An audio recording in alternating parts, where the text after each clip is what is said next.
డబ్బు, అనారోగ్యం, ఉద్యోగం, వ్యాపారం, అప్పులతో బాధపడుతున్నారా? వెంటనే జేకేఆర్ గురువు గారికి కాల్ చేసి అపాయింట్మెంట్ తీసుకోండి. Hi viewers, India's largest digital media network Suman టీవీకి స్వాగతం. ప్రస్తుతం మనతో ఉన్నారు motivational speaker and language trainer Vijaya Bangaru Amma. అమ్మ నమస్తే. నమస్తే అమ్మ, కొంతమంది ఎలా ఉంటారంటే ప్రతిదానికి నన్ను నేను ప్రూవ్ చేసుకోవాలి. నిన్ను నువ్వు ప్రూవ్ చేసుకుంటూ పోతే లైఫ్ టైం అంతా నీకు దీనికే సరిపోతుంది. నువ్వు లైఫ్లో ఏం సాధిస్తావు అనేది ఒక పెద్ద క్వశ్చన్ అయితే ప్రతి ఒక్కరికి మనం సంజాయిషి చెప్పుకోవాల్సిన అవసరం కూడా లేదు అని నా ఫీలింగ్ అనమాట. ఎవరికి ఇబ్బంది పెట్టనప్పుడు నువ్వు ఎవరికి సంజాయిషి చెప్పుకోవాల్సిన అవసరం లేదు. సో మనకు విలువ లేని చోట, మనకు రెస్పెక్ట్ ఇవ్వని చోట మనం ప్రూవ్ చేసుకోవడం అవసరమా? అస్సలు అవసరం లేదండి. ఒకటి చెప్పిన, మనకు ఇష్టం లేని చోట మనని అవమానించే వాళ్ళ దగ్గర ఎంత తక్కువ టైం ఉంటే అంత మంచిది. ఓకే, ఎంత కానీ మనని ఎవరైతే కేర్ చేయరో వాళ్ళ గురించి మనం ఎక్కువ, మనని ఎవరైతే లెక్క చేయరో వాళ్ళని మనం లెక్క పెట్టుకుంటాం. ఇదేంటి నాతో మాట్లాడటం లేదే, ఏమైంది, వాళ్ళ గురించి ఆలోచిస్తామన్నమాట. అది ఎందుకు మాట్లాడటం లేదో, మిమ్మల్ని చూసి జెలస్ ఫీల్ అవుతుందో, లేకపోతే ఇంకా మిమ్మల్ని చూసి భయపడుతుందో, మీ ఎదుగుదల చూసి తను అంటే మొహం తిప్పేసుకుంటుందో అని మీరు ఆలోచించకుండా ఎందుకో నాతో మాట్లాడటం లేదు అంటే ఎందుకు మాట్లాడటం లేదు, ఎవరి గిల్టీ ఫీలింగ్ వాళ్ళకు ఉంటుంది కదా. అంటే ఎప్పుడైతే మనని ఎవరైతే లెక్క చేయరో వాళ్ళ గురించి మనం ఎందుకు వాళ్ళని గురించి ఆలోచించాలి చెప్పి. ప్రతి ఒక్కరికి మనమేంటో మనం ప్రూవ్ చేయాల్సిన అవసరం లేదండి. మనమేంటో మనకు తెలుసు, మన క్వాలిటీస్ ఏంటో తెలుసు, మనం ఏం చేయగలమో ఏం చేయలేమో కూడా తెలుసు. ప్రతి ఒక్కరికి నేను మిస్టర్ క్లీన్ అని, నేను చాలా అదేంటి సిన్సియర్గా ఉంటాను, నా గురించి మీరు అలా అనుకోకండి. ఎంతమందిని పోయి మీరు సరి చేస్తారు చెప్పండి? ఈ ప్రపంచంలో ఎవ్వరికి నచ్చరండి. అందరికి 10 మందిలో 8 మందికి మనం నచ్చుతాం. ఇంట్లో 4 ఉంటేనే 3కి నచ్చాం. అక్క అంతేలేరా, నువ్వు వదిలేసే అంటావు, తమ్ముడికి చెప్తుంది తల్లి, మరి అక్కకు తమ్ముడికే పడదు. అలాంటప్పుడు మనం ఎంతమందిని మెప్పిస్తాం? నా టాలెంట్ నాది, నేను ఇలాగే ఉంటాను, నీకు ముందు నేను ప్రతి ఒక్కరికి మనం ప్రూవ్ చేసుకోవాల్సిన అవసరం లేదండి. ఎవరి టాలెంట్ వాళ్ళది, ఎవరి విలువ వాళ్ళది. అంటే ఒక మనిషి అంటే ఇప్పుడు ఒక ఇది బంగారమా నకిలీదా అని ఎవరు గుర్తుపడతారు?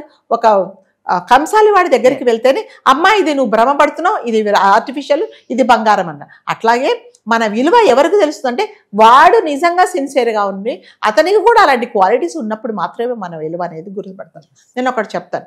ఒక తల్లి తండ్రి ఒక పెద్ద ఆయన ఉంటారు, వాళ్ళ అబ్బాయికి చెప్తాడు, ఒక 100 సంవత్సరాల నుంచి ఇది మా తరతరాలుగా ఒక వాచ్ ఉంది, ఈ వాచ్ మా నాన్నగారు నాకు ఇచ్చారు, మా నాన్నగారు వాళ్ళ తాతగారు ఆయనకి ఇచ్చారు, ఇది మంచి వాచ్ నాన్న, ఇది వెళ్ళి మార్కెట్లో ఎంత ఉందో రేటు కనుక్కొని రా అని చెప్తాడు.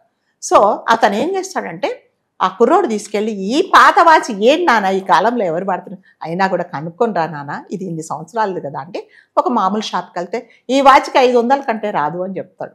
ఓకే, అంటే ఆ విలువ కట్టే అతనికి తెలియదు. ఓకే, సెకండ్ టైం వెళ్తాడు, నాన్న ఇది 500 నేను ముందే చెప్పాను, అది కాదు నాన్న ఇంకొక షాప్కి వెళ్ళిరా అని చెప్తాడు. సరే ఒక మ్యూజియంకి వెళ్ళిరా అని చెప్తాడు. మ్యూజియంలో చూస్తారు, ఏదో చాలా పురాతనమైన వాచ్, దీనికి 5,000 వస్తాయి దీనికి అని చెప్తాడు అనమాట. చెప్తే చూసావా, అంటే విలువ అంటే మనిషిని ఆ విలువ కూడా తెలిసి ఉండాలా అంతే. అది సరే వచ్చిన తర్వాత అదేంటి మరి 500కి 5,000 వచ్చింది, ఏమో మరి తెలియదు నాన్న, ఇంకొక పంచే, ఇంకొక చోటికి వెళ్ళి నువ్వు ఒకసారి మంచి ఎక్స్పర్ట్ దగ్గరికి, అంటే కొన్ని షాపులో యాంటిక్ పీసెస్ అమ్ముతారండి, పాత వస్తువులు అమ్ముతారు, అక్కడికి వెళ్తే అబ్బా ఇట్లాంటి వాచెస్లు ఎక్కడ దొరుకుతాయి, ఎక్కడ, దీనికి 5 లక్షల రూపాయలు వస్తుందని చెప్తాడు. అంటే అప్పుడు చెప్తాడు అనమాట, అదేంటి నాన్న 500 అంటే ఒక వస్తువు విలువ కానీ ఒక మనిషి విలువ కానీ ఆ విలువ కట్టే వాడిని బట్టి ఆ ప్లేస్ని బట్టి ఉంటుంది. ఇప్పుడు 500 నుంచి 5 లక్షలు ఎందుకైంది అంటే ఆ వస్తువు విలువ మీరు ఐడెంటిఫై చేయాలంటే మీకు ఆ క్వాలిటీస్ ఉండాలి. అతను చాలా ఎక్స్పర్ట్ కాబట్టి అక్కడికి వెళ్ళినప్పుడు యాంటిక్ పీసెస్ అతనికి తెలుసు, ఇవి మళ్ళీ దొరకవు మనకి.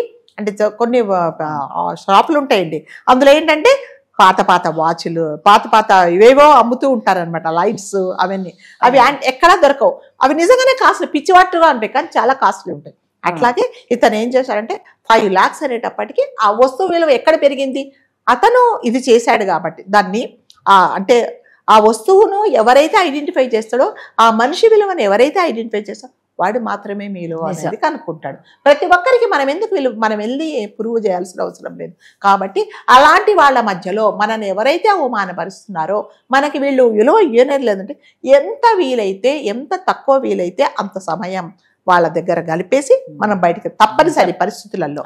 అంతేగాని ప్రతి ఒక్కరికి వెళ్ళి నేను ఇది ఏం చెప్తావు అంటే వాడు ఒకటి ఫిక్స్ అయిపోయాడు. మీరు ఎన్ని వండర్స్ చేసినా, మీరు ఎన్ని మంచి పనులు చేసినా వాడు ఏమనుకున్నాడంటే మిమ్మల్ని ఇన్సల్ట్ చేయాలనే వాడి మనసులో ఉన్నాడు. మిమ్మల్ని వాడు పొగడాడు. వాడు ముందెళ్ళి మనం ఎందుకు బాధపడి మన టైం ఎందుకు వేస్ట్ చేసుకోవాలో చెప్పండి. నా విలువ ఏంటో తెలుసు, నా టాలెంట్ ఏంటో తెలుసు, నేనేంటో నాకు తెలిసినప్పుడు ప్రతి ఒక్కరికి వెళ్ళి నేను నేను నేను అని చెప్పాల్సిన అవసరం లేదు. ఇప్పుడు నేను చెప్పిన మీకు వాచ్ సంగతి ఏంటంటే ఆ వాచ్ గురించి దాని విలువ తెలిసిన వాడు మాత్రమే ప్రైస్ చెప్పగలరు. 500లకు వాడికి తెలియదు కదా. ఇప్పుడు రాధగారి క్వాలిటీస్ ఏంటి, రాధగారి గురించి తెలిసిన వాళ్ళు మాత్రమే చెప్తారు. ఆమె ఏమో తెలియదండి నాకు అంటాడు, ఎందుకంటే తెలియదు, జీరో వాల్యూ అంటాడు. నాలాంటి దాన్ని అడిగితే నాకు తెలుసు ఏంటంటే ఆ అమ్మాయి ఒక జమ్మని నేను చెప్తాను, ఎందుకంటే నాకు తెలుసు అంటే చెప్పే వాళ్ళని బట్టి కూడా ఉంటుందండి. అందుకని ఎప్పుడే కూడా మీరు ఎవరైనా సరే మనం ప్రతి ఒక్కరికి ప్రూవ్ చేసుకోవడం అవసరం లేదు. మన పనులేంటో మనమేంటో మనం చేసుకుంటూ వెళ్ళిపోవడమే. అంతేగాని ప్రతి ఒక్క దగ్గరికి వెళ్ళి నేను గొప్ప నన్ను పొగడం అంటే ఎవడు పొగడండి. నా పనేంటో నేను చేసుకుంటూ పోవాలి. కాబట్టి ఎవరైనా మనని అవమానించినా కూడా వాడికి ఒక ఇంటెన్షన్ ఉంటుందన్నమాట. అంటే కొంతమంది జలస్తో కూడా ఏం చేస్తారంటే వీళ్ళని ఎంతసేపు వచ్చి లాగుదామా, కాళ్ళు బట్టి లాగితే వీళ్ళు వెనక్కి వెళ్తే వీళ్ళకి అదొక సంతోషం అనమాట. అలాంటి వాళ్ళ మాటలు అస్సలు పట్టించుకోకూడదండి. మన విలువ ఏంటి, మనం ఏం చేయగలమో, మన వీక్ పాయింట్స్ ఏంటి, మన స్ట్రాంగ్ పాయింట్స్ ఏంటి మనకు తెలుసు. కాబట్టి మన దారిలో మనం వెళ్ళిపోవడం, అలాంటి వాళ్ళ మాటలు అస్సలు పట్టించుకోవద్దు.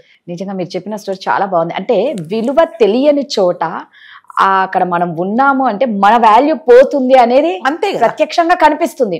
5 లక్షల వాచ్ ఆ విలువ తెలియని వాడి దగ్గర 500 రూపాయలు మరి, ఎందుకంటే వాడికి తెలియదు. సో అలాంటి వాళ్ళ దగ్గర మనం ఉండకూడదు మన విలువ. ఇప్పుడు నేనేంటండి అంటే ఏంటండి ఏముందండి అంటారు, ఎందుకు నీకు తెలియదు కాబట్టి.